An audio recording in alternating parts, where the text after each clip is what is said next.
Hi guys, Not Wilson here, and today I'm going to be kind of playing through this game here, the Lord of the Rings, the dice building game. Now, it's not a very highly esteemed game, and probably the reason for that is because it kind of sucks. It's not much of a game. It's been said that it's easy to win, the rules are pretty bad, there's a whole lot going on here that just, I don't know, doesn't live up to it. However, there is a little bit of theme in there, and I've been messing around with different ways to play it. But the one thing that's interesting about this is it's a semi-co-op game. So it's not fully co-op in the sense that you can just play one or two or three players. You have to play at least two players, I'm pretty sure. But what I'm going to do is I'm going to play three players because there's just like an ounce of competitiveness in this sense of the ring. You can make choices whereby the ring has corrupted you. So the thing you'll see right there, see, is three players represented by those cubes. That's a score tracker. And so if you're red or blue or green, you're going to get a score.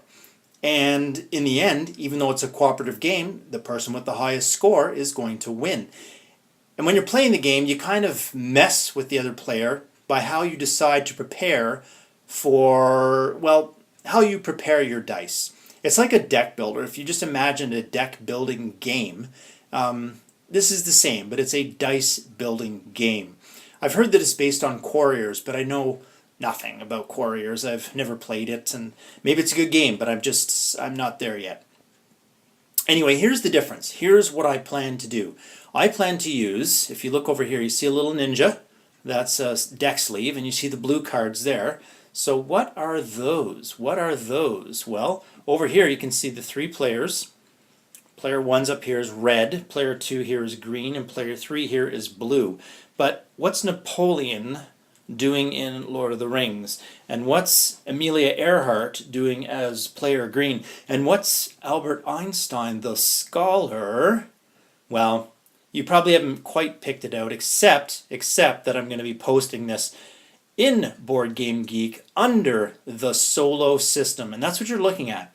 You're looking at a deck of cards. Actually, it's 4 decks of cards, small decks, that comprise the solo system. And the solo system allows you to play a board game with more than one player. And you use the system to determine how the AI, it's an AI. The solo system is an AI, and it helps you determine how a player might move.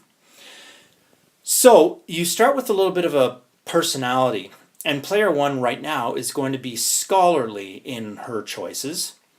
Player number 2 is going to be a risk taker in her choices, and player number 3 is going to be aggressive in her choices. So what you do is you kind of make decisions based on that. So you say, okay, for example, this is a hard one. I haven't figured out scholar yet. But down here, the risk taker is a little easier. So it could come to her turn, and I have to decide a good course of action. So I might say, oh, okay, well, her risk is that she's going to, I don't know, attack Sauron or something like that, okay?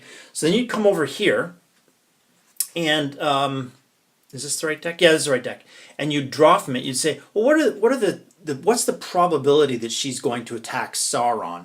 Well, she is a risk taker. It's early. She's not well equipped. So that's a pretty big risk to attack Sauron. So you say, okay, yeah, she is a risk taker. Even though it's a big risk, we're going to say she's probably going to attack Sauron. Then you flip the card and you look at the bottom part, and you can see probably, oh sorry, let me focus it. You can see where it says no, no, and no. So the answer to the question is, I thought she was probably going to attack Sauron because she's a risk taker. Well, the result is, in fact, no, she's not going to attack Sauron. And so prior to making that choice, I would have thought of a second course of action for her, and now she would be taking the second course of action.